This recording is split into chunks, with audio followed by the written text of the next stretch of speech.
Welcome back, everybody. If you don't know me, I'm Joe Mesa, and this is Kingdom Come Chiefs Podcast. Let's talk about your Kansas City Chiefs. Touchdown! Kansas City! One of the greatest duos in the history of the National Football League. Patrick Mahomes to Travis Kelce on a push fade comeback. And the Chiefs have won this incredible divisional playoff game in overtime. All right, everybody. So I just want to, right out the gate, let's talk about Len Dawson. Len Dawson passed away, age 87. I grew up listening to Len Dawson on the radio on 101 The Fox back then. And I will always and forever have fond memories of listening to Len Dawson and Mitch Holthus call the Chiefs games when, for whatever reason, we were not at home and we were out and about. Usually shopping, thanks stepmom.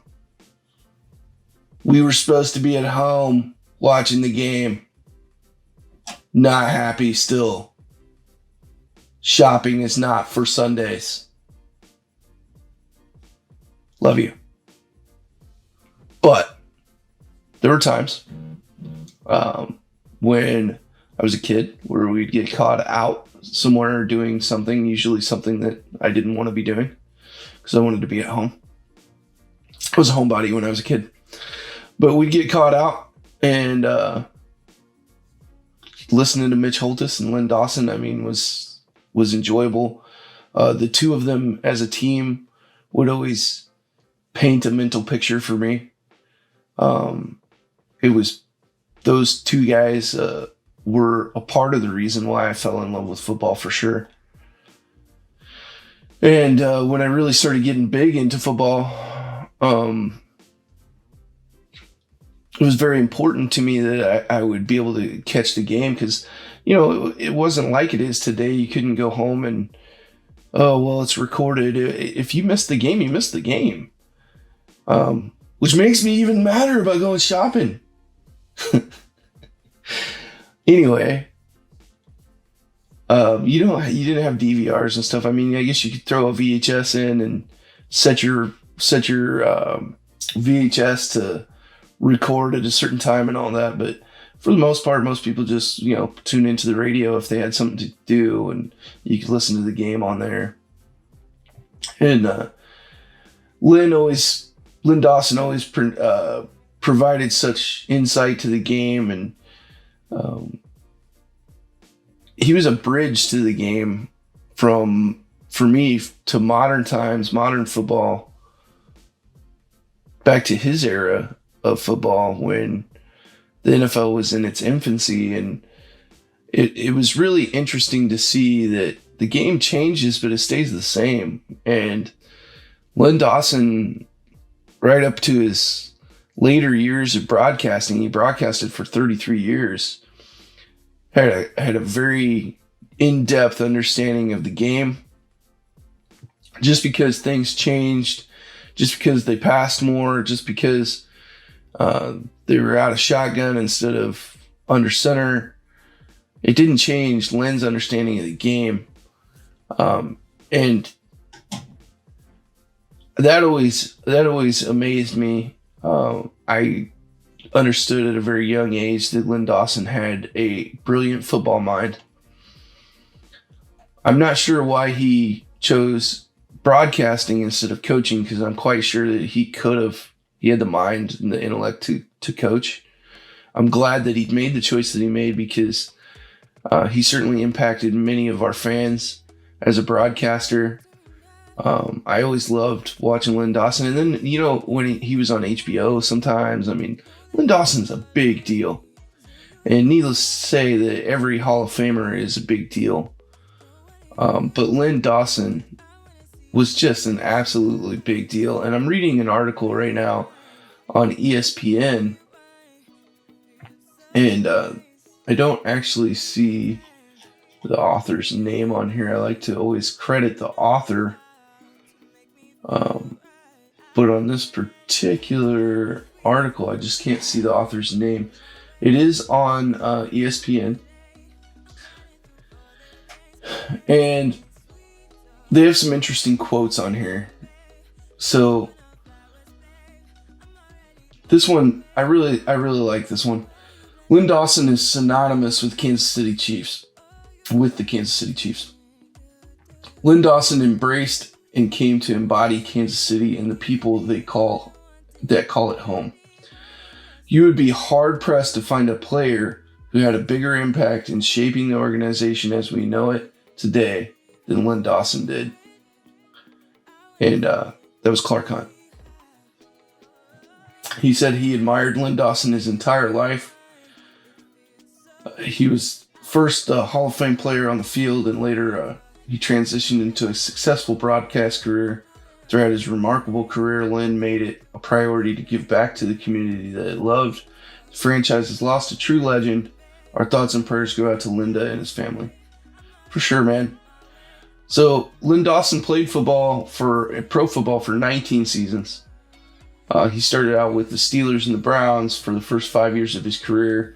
Then he went and signed with the Dallas Texans, which, of course, later became the Kansas City Chiefs. He had a connection with Hank Stram from his Purdue days. So Hank Stram knew him from Purdue, brought him in, and the rest is history. Phenomenal playing career, and then 33 years of broadcasting, which is where most of us, I would say, know him from. I know there's some folks out in the audience that are going to remember him playing, and that's phenomenal. I'd love for you to, maybe give your best Len Dawson story or best Len Dawson memory in the comments, especially if you're one of those folks that remembers his playing days. I would love to hear, a specific moment or game that you remember of Len Dawson's playing years, if you're able to remember those things. For me, I almost exclusively, I've seen the video cuts, and I've seen, of course, the pictures and all that kind of stuff, man. I've seen all that, and that's great. I remember that, but I really remember him from his broadcast career, and to be able to be so good at both things is really impressive. And I think, Len is definitely deserving of a few minutes of our time to talk about him and remember him. And Patrick Mahomes, he took some time and remembered Len, and there's some cool pictures up on Patrick's Twitter. I will check the legality of sharing that and put it up. I'm pretty sure I can. I don't think it's copyrighted or anything. And if it's, as long as I can share it, I will. Pretty cool pictures up there. But yeah, man, I don't want to be seen down or anything like that, because I'm not. Let's be honest. Len was 87 years old, and we all wish that we could live forever, and we all want all our loved ones and people that we look up to live to be 100 and 110 or whatever. But we don't, and 87 is a fair age, and I hope that I can live to be at least 87. That would be great. So while his family is grieving, and I'm sure they wish they could have had him around longer, and we all do, he lived a fantastic life that we can all, I hesitate to say be envious of, because I think envy is a bad thing, but I think we can all admire the fantastic full life that Len Dawson lived, and pretty amazing guy. Thoughts and prayers go out to all his family members and loved ones and people that were actually close to him and knew him as a person. We're thinking about you, and Chiefs Kingdom. We loved Len, and we loved the guy that we got to know. And, I do feel like I knew him a little bit through his broadcast career. You're listening to him 3-4 hours a week. you get to know people a little bit. I mean, it's not like a personal relationship, but it's close. If you're a podcast listener now, I mean, you feel like you get to know people, and hopefully you guys are getting to know me. So anyway, with that, I will move on from the Len Dawson story. We've had some other Chiefs news, which is great. We're getting to the point where we're going to start paring down the roster. There's some cuts coming. I think there's some injuries. We saw Derek Gore go to injured reserve. And people are saying that has possibly saved Ronald Jones. And I think that's accurate, but I think, Gore hasn't looked all that great either in preseason action and stuff like that. So, who knows who it actually saved. I'm glad to that's such a weird thing to say, but I mean, I'm glad with him going to injured reserve, Derek Gore will get another year with the Chiefs. I am sad that he's injured, and I don't ever want to see any player injured. So just want to clarify those two things are separate. So let me pause here for a second. So also something to talk about is the Blake Bell injury. He had surgery, so obviously that's never... you can pretty much always classify that as a serious injury if you have to have surgery. So you're talking about... Oh, by the way, there's another thing out there. PFF ranks snap counts for every player in preseason week 2, and Isaiah Pachecko led the running backs with 10 snaps. Clyde Edwards-Helaire had 8. Jerick McKinnon had 7. So, yeah. I'm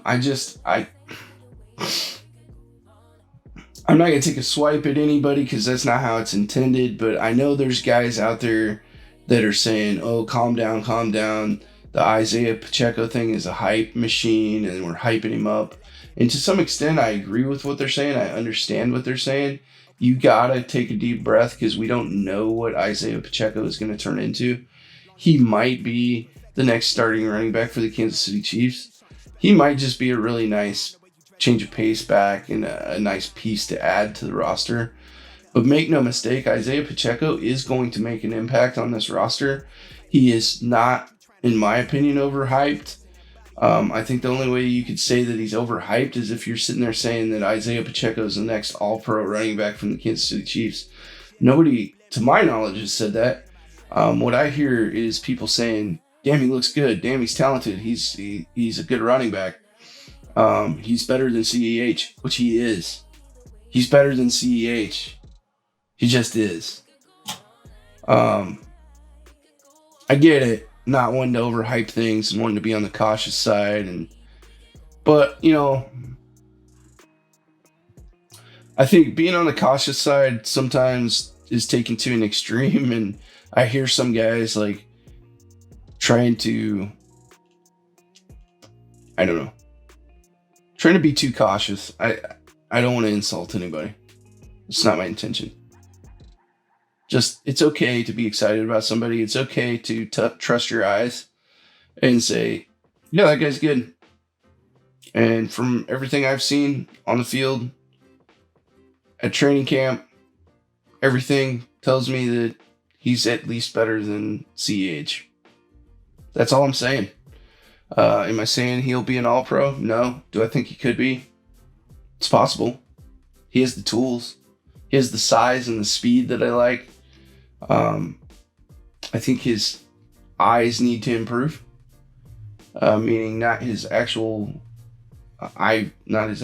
vision, but his running back vision needs to improve. And I said that way back when. So I don't know, man. I think there's a balance in between getting overhyped on a guy and being overly cautious on a guy. And I think there's some channels out there right now that are overly cautious. There's some channels out there that are overly hyped. I I like what I see from Isaiah Pachecko, and I think he has the most potential to impact games out of any running back on our roster.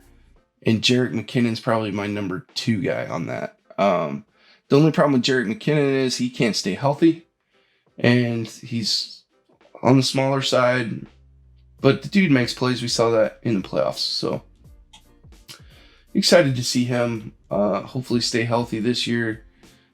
I hope Clyde Edwards-Helaire breaks out this year, man. It would be awesome if Isaiah Pachecko was actually our 3rd best running back. But I don't think he is, man. I'm sorry. I think he's our best running back. And if you think I'm crazy for that, or you think I'm a casual fan for that, go right ahead. That's cool. I don't care what you think. So, they were talking about Ronald Jones probably making the team here. I am going to make my 53-man roster projection real soon. So what I got going on today, I'm making an early video. I did want to get that out there. Probably not going to get my reaction video to tonight's preseason game until tomorrow. I have a team dinner tonight that's mandatory to attend. So I got practice, then team dinner, and then after team dinner, I have a date with my girl, and that's more important. So definitely gonna go spend some time with her because she's a lovely lady, and just this is great. I love this. I love doing this, but she's more important, guys. I hope you understand. That's kind of where I'm at with it. I don't see anything else that I really want to talk to about here. I mean, Jody Fortson continues to impress. I really just wanted to get a video out and talk about Len Dawson, so there it is, man. Damien, I give you a mess to freaking edit. I apologize. Damien, my son, my oldest son, he's turns 20 in just about a month. He's helping me with the channel now. He's going to do my editing, so hopefully I have time to make more videos if he's doing the editing. That's the plan, so you guys should see more content from me. Damien, I give you a mess to edit. I apologize. Try to make this into something that flows and is digestible for our audience. But yeah, guys, thank you. I appreciate you. As always, let's try to grow the channel. I'm going to try to get some more videos out tomorrow and throughout the weekend as well. Very busy with the season starting. Friday night is our first high school varsity football game, so wish us luck, man. And as always, we're going to be back to talk Kansas City Chiefs. All my loyal guys out there that are always on the channel, always making comments, keep it up, man. I appreciate you guys so much, and I look forward to getting the regular season started. This last preseason game, I don't know about you guys. I'm not fired up about it. I don't think we're going to see a lot of starters. We're going to see a lot of guys that aren't going to make the team play. But that's okay. I will go back and I will watch it after my date. So, guys, I will see you next time. I appreciate you so much. Talk to you soon. Bye. But I'm still fly, I know. I'm still fly, let's go. It could all be worse, I could be a hater like you. It could all be worse. Clothes to make the man, but that poison's gonna chew you. From the inside out, so right now. Say it with your chest now, say it with your chest now.